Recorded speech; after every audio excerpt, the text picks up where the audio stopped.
Hello everyone, welcome back to our channel learning hub. In our previous classes जो मैंने previous video डाली थी उसमें हमने लर्न किया है कि फोटोसिंथेसिस क्या होता है। ये चीज़ हम क्लियर कर चुके हैं कि what do you mean by photosynthesis, right. और फोटोसिंथेसिस टेक प्लेस कहाँ करता है, कहाँ टेक प्लेस करता है? ये मीजोफिल सेल्स, जो ग्रीन लीव्स के अंदर जो क्लोरोप्लास्ट होता है वो कहाँ पर प्रेजेंट होता है? मीजोफिल सेल्स के अंदर प्रेजेंट होता है, राइट। ये चीज़ जो है हम क्लियर कर चुके हैं। और एक और चीज़ हम पढ़ चुके हैं कि लाइट रिएक्शन क्या होता है and the light reaction and the dark reaction. ये चीज़ भी जो है हम क्लियर कर चुके हैं। ये मैं ओवरव्यू कर रही हूँ अपनी प्रीवियस लेक्चर का कि what is light reaction and what is the dark reaction. Light reaction जो है वो लाइट डिपेंडेंट होता है। ये क्या होता है हमारा? लाइट डिपेंडेंट होता है। और ये क्या होता है हमारा? लाइट इंडिपेंडेंट होता है। मतलब ये लाइट के ऊपर डिपेंड नहीं करता। ये लाइट डिपेंडेंट है और ये क्या हमारा? लाइट इंडिपेंडेंट होता है। ये लाइट के ऊपर डिपेंड नहीं करता है। मीन्स जो ये ग्रेना प्रेजेंट होता है, यहाँ पे ये जो ग्रेना प्रेजेंट होता है, ये क्या है हमारा? ग्रेना है। मतलब टोटल ग्रुप को हम क्या बोलेंगे? ग्रेना बोलेंगे। अगर एक सिंगल की बात करते हैं तो वो सिंगल हमारा क्या होता है? थाइलेकोइड होता है। यहाँ पे जो है हमारी लाइट रिएक्शन जो है वो टेक प्लेस करती है। लाइट रिएक्शन के अंदर क्या होता है कि वाटर का जो है वो ब्रेक डाउन होता है और हमें क्या मिलता है? ऑक्सीजन मिलता है। और इसके बाद एटीपी प्लस NADPH, ये जो एनर्जी है, ये जो है वो सिंथेसाइज्ड होती है। मतलब जो फोटोसिंथेसिस टेक प्लेस कर रहा है, वाटर से जो ऑक्सीजन मिला है उसके हमें उसके फिर जो एनर्जी सिंथेसाइज्ड होती है, कौन सी एनर्जी बनती है? ATP प्लस NADPH बनती है, राइट। तो ये जो प्रोसेस है ये हमारा क्या कहलाता है? लाइट रिएक्शन कहलाता है। ये हमारा क्या कहलाता है? लाइट रिएक्शन कहलाता है। क्योंकि ये किससे बना है? लाइट को ऑब्जर्व करके बना है। किससे बना है? जब ग्रेना ने लाइट को ऑब्जर्व किया है तो वाटर का ब्रेकडाउन हो जाता है और ऑक्सीजन का इवोल्यूशन हो जाता है और क्या चीज़ बनती है हमारी? ATP plus NADPH। तो ये क्या कहलाता है हमारा? ये क्या कहलाता है हमारा? Light reaction. मतलब इसके अंदर इनकी फॉर्मेशन होती है। अब बात आती है हमारे डार्क रिएक्शन के अंदर। डार्क रिएक्शन जो है वो डायरेक्टली लाइट को ऑब्जर्व नहीं कर रहा है। वो क्या कर रहा है? इस ATP और NADPH को क्या कर रहा है? यूटिलाइज कर रहा है। क्या कर रहा है? यूटिलाइज कर रहा है। और यूटिलाइज करके ये किस में कन्वर्ट हो जाता है? कोई कार्बोहाइड्रेट बना देता है। कार्बोहाइड्रेट यानी ग्लूकोज बना देता है। ओके, तो ये वाला प्रोसेस किसके अंदर आता है हमारा? Dark reaction. ये वाली क्या होगी? मतलब जो एनर्जी बनी है, ATP बना है, NADPH बना है, बनने वाला स्टेप किस में आएगा हमारा? लाइट रिएक्शन के अंदर आएगा। और उसको यूटिलाइज करने वाला स्टेप किसके अंदर आएगा हमारा? डार्क रिएक्शन के अंदर आएगा। ये सारी चीज़ें जो है हम अपने प्रीवियस जो लेक्चर था उसके अंदर क्लियर कर चुके हैं। और ये किसके अंदर? लाइट रिएक्शन जो है वो किस में टेक प्लेस करती है? ग्रेना के अंदर। किस में टेक प्लेस कर रही है लाइट रिएक्शन? हमारी ग्रेना के अंदर टेक प्लेस करती है। और डार्क रिएक्शन जो किस में टेक प्लेस करती है? हमारी स्ट्रोमा के अंदर। स्ट्रोमा मतलब जो क्लोरोप्लास्ट का जो मैट्रिक्स होता है, मैट्रिक्स ऑफ क्लोरोप्लास्ट, क्लोरोप्लास्ट का जो मैट्रिक्स होता है उसके अंदर हमारी डार्क रिएक्शन टेक प्लेस करती है। और जो ग्रेना होता है, ये जो ग्रेना है, थाइलेकोइड स्ट्रक्चर जो होते हैं, इनके अंदर हमारी लाइट रिएक्शन टेक प्लेस करती है। आज जो हम टॉपिक क्लियर करने वाले हैं हमारा, वो है हमारा नया टॉपिक लाइट हार्वेस्टिंग कॉम्प्लेक्स। क्या है? Light harvesting complex. मतलब ये पिगमेंट, जो क्लोरोफिल पिगमेंट है, जो ग्रेना है, ये जो ग्रेना है इसके अंदर कौन सा ऐसा कॉम्प्लेक्स प्रेजेंट होता है, कौन सा ऐसा स्ट्रक्चर प्रेजेंट होता है, कौन सा सिस्टम प्रेजेंट होता है जो लाइट को ऑब्जर्व करता है? 2 टाइप के यहाँ पे सिस्टम प्रेजेंट होते हैं। हमारा फोटो सिस्टम 1 प्रेजेंट होता है and second is the photo system 2। मैं आपको एक बार इसको समझा रही हूँ, उसके बाद हम NCERT को रीड करके देखेंगे कि उन्होंने हमें क्या बताया है। Okay, so light harvesting complex के अंदर 2 टाइप के फोटो सिस्टम प्रेजेंट होते हैं, photo system 1 and the photo system 2। पहले फोटो सिस्टम 1 डिस्कवर हुआ था, उसके बाद फोटो सिस्टम 2 डिस्कवर हुआ है। ठीक है, ये पहले डिस्कवर हुआ है, इसलिए इसका नाम हमने क्या रख दिया? Photo system 1। फोटो सिस्टम 2 जो है वो बाद में डिस्कवर हुआ है, उसका नाम हमने क्या रख दिया? Photo system 2। ओके, अब ये किसकी वेवलेंथ, मतलब इसके अंदर जो प्रेजेंट होता है वो क्लोरोफिल A प्रेजेंट होता है। और क्लोरोफिल A जो है क्या बनाता, कितनी वेवलेंथ ऑब्जर्व करता है? P700 nanometre. इसका 700 नैनोमीटर इसलिए लिखा है क्योंकि 700 नैनोमीटर की वेवलेंथ को जो है वो ऑब्जर्व करता है। और इसके अंदर भी जो रिएक्शन सेंटर, मतलब सेंटर में जो पिगमेंट प्रेजेंट होता है, ये सेंटर में प्रेजेंट होता है, सेंटर में एक ही पिगमेंट प्रेजेंट होता है, क्लोरोफिल ए। और कौन सी वेवलेंथ ऑब्जर्व करता है? P700। Okay, photo system second में क्या है? फोटो सिस्टम सेकंड में भी क्लोरोफिल ए जो है वो सेंटर में प्रेजेंट होता है और इसका नेम क्या है? P680। 680 किस लिए है? क्योंकि ये 680 नैनोमीटर की जो वेवलेंथ है उसको ऑब्जर्व करता है। ये हमारा क्या है? लाइट हार्वेस्टिंग कॉम्प्लेक्स है। लाइट हार्वेस्टिंग कॉम्प्लेक्स के अंदर दो पार्ट्स आते हैं, photo system 1 and the photo system second. Photo system 1 क्या कर रहा है हमारा? फोटो सिस्टम 1 के सेंटर में जो प्रेजेंट होता है क्लोरोफिल ए पिगमेंट प्रेजेंट होता है और कौन सी कितनी वेवलेंथ ऑब्जर्व करता है? P700।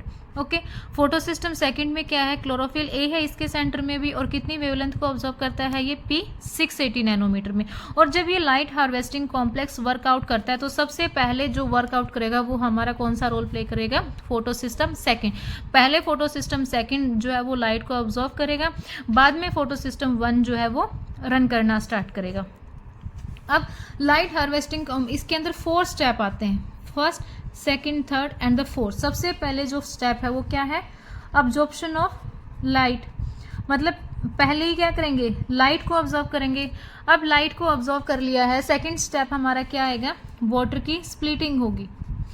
वाटर की स्प्लिटिंग किस लिए होगी? क्योंकि मैंने आपको जब हम एक्सपेरिमेंट रीड कर रहे थे अर्लियर, जो हमने एक्सपेरिमेंट रीड किया था उन एक्सपेरिमेंट से हमें पता चला था कि जो ऑक्सीजन की इवोल्यूशन होती है, मतलब जो ऑक्सीजन हमें मिल रहा है वो किसके ब्रेकडाउन से मिल रहा है? वाटर के ब्रेकडाउन से मिल रहा है। किसके ब्रेकडाउन से ऑक्सीजन हमें मिलता है? वाटर के ब्रेकडाउन से। तो सबसे पहला काम क्या है हमारा? Absorption of light. मतलब सबसे पहले लाइट ऑब्जॉर्व होगी। सेकेंड स्टेप क्या है? वाटर की स्प्लिटिंग होगी। वाटर की स्प्लिटिंग हो गई है तो हमें क्या मिल गया? ऑक्सीजन मिल गया। अब जैसे ही ऑक्सीजन हमें मिलेगा तो एनर्जी सिंथेसाइज होगी। एनर्जी किस फॉर्म में होगी? ATP plus NADPH। Right. Third step क्या है? ATP और NADPH जो है वो हमें मिलेगा। उसके बाद हमारा क्या है?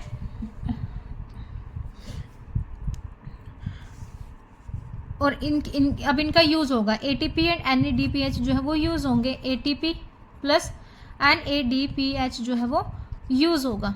ओके, ये 4 स्टेप जो है हमारे लाइट हार्वेस्टिंग कॉम्प्लेक्स के अंदर काम करते हैं। ओके, अब हम NCERT की लाइंस जो हैं वो रीड करते हैं। लाइट रिएक्शंस और the photochemical phase include the light absorption. पहला स्टेप क्या है हमारा? लाइट अब्जॉर्प्शन है। सेकेंड स्टेप क्या है? वाटर की स्प्लिटिंग है। यही मैंने बताया था कि सबसे पहला स्टेप क्या हो रहा है हमारा? लाइट अब्जॉर्व करना है। लाइट अब्जॉर्व होते ही सेकंड स्टेप हमारा क्या आ जाता है? वाटर की स्प्लिटिंग हो जाती है। मतलब लाइट अब्जॉर्व किया, वाटर की स्प्लिटिंग होगी। वाटर की स्प्लिटिंग होगी तो थर्ड स्टेप में क्या हो जाएगा? ऑक्सीजन रिलीज होगा। क्या हो जाएगा? ऑक्सीजन रिलीज होगा। और लास्ट स्टेप क्या आता है हमारा? Formation of the high energy chemical intermediate that is the ATP and NADPH। Okay, ये सारा क्या है हमारा? लाइट रिएक्शन है। क्योंकि ये डायरेक्टली किसके ऊपर डिपेंड कर रहा है? लाइट के ऊपर डिपेंड कर रहा है। लाइट अब्जॉर्व होगी तभी वाटर की स्प्लिटिंग होगी। वाटर की स्प्लिटिंग होगी तो ऑक्सीजन का इवोल्यूशन होगा और ऑक्सीजन का इवोल्यूशन होगा तभी हमारा हाई एनर्जी केमिकल इंटरमीडिएट्स जो है वो बनते हैं, that is ATP and NADPH।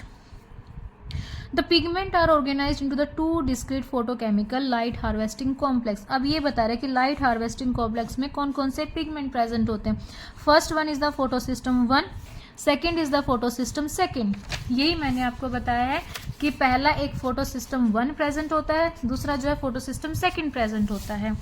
These are named in the sequence of their discovery. मतलब जैसे जैसे ये डिस्कवर हुए हैं उन डिस्कवरी पे इनका नेम रखा गया। पहले फोटो सिस्टम 1 डिस्कवर हुआ था, सेकेंड में फोटो सिस्टम सेकेंड डिस्कवर हुआ है। In which they function during the light reaction. LHC light harvesting complex are made up of the hundreds of pigment molecule bound to the proteins. मतलब ये सारा क्या है? ये सारा ग्रेना है। ठीक है, ग्रेना के अंदर अब बहुत सारे पिगमेंट मॉलिक्यूल प्रेजेंट होते हैं, बट जो सबसे एक्सेस में प्रेजेंट होता है वो कौन सा होता है हमारा? क्लोरोफिल ए, जो एग्जैक्ट सेंटर में प्रेजेंट होता है। ओके, एग्जैक्ट सेंटर में जो पिगमेंट प्रेजेंट होता है वो कौन सा होता है हमारा? Chlorophyll A. और उसी को हम क्या बोलते हैं? Reaction centre. फोटोन का मतलब यहाँ पे क्या है? लाइट। अब यहाँ पे क्लोरोफिल ए प्रेजेंट है, डायरेक्ट लाइट इसके ऊपर आ रही है, फोटोन आ रही है, तो क्लोरोफिल ए जो है वो लाइट को क्या करेगा, अब्जॉर्ब करेगा, क्योंकि chlorophyll A maximum light absorb करता है, मैक्सिमम जो है वो फोटोसिंथेसिस शो करता है, right. Each photosystem has all the pigments forming a light harvesting complex also called the antenna. इसको हमने क्या बोला है, antenna. These pigments help to make photosynthesis more efficient by absorbing different wavelength of light। मतलब ये नहीं है कि एक ही वेवलेंथ को ऑब्जॉर्व कर रहे हैं, डिफरेंट वेवलेंथ को ऑब्जॉर्व कर रहे हैं, बट मैक्सिमम जो है वो ऑब्जॉर्व करते हैं P700। The single chlorophyll A molecules form the reaction centre. जो सिंगल क्लोरोफिल ए है, वही मैंने बताया कि जो सिंगल क्लोरोफिल ए है वो आपका क्या बनाता है, रिएक्शन सेंटर बनाता है। The reaction centre is different in both the photosystem. दोनों के अंदर रिएक्शन सेंटर अलग अलग हैं।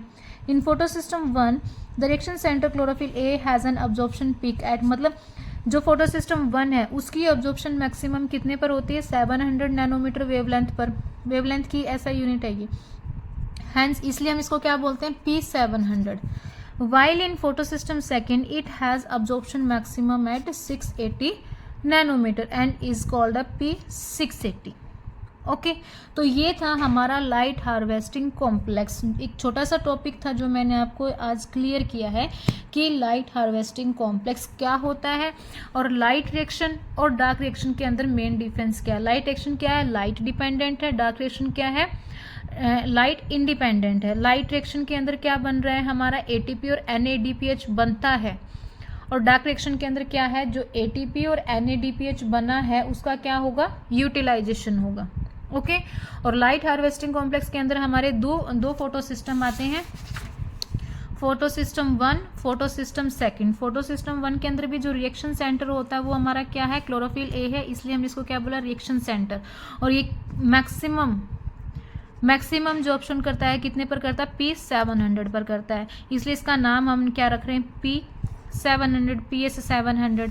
सेकंड जो बाद में डिस्कवर हुआ था कौन सा था, फोटो सिस्टम 2, क्लोरोफिल ए। इसके सेंटर में भी क्या प्रेजेंट होता है, क्लोरोफिल ए रिएक्शन सेंटर, और इसका नाम हमने क्या रखा, P680, क्योंकि ये 680 नैनोमीटर पर मैक्सिमम जो है अब्जॉर्प्शन करता है, राइट। ये था हमारा लाइट हार्वेस्टिंग कॉम्प्लेक्स, और इसके अंदर 4 स्टेप होते हैं, absorption of light, water splitting, ये 4th स्टेप है।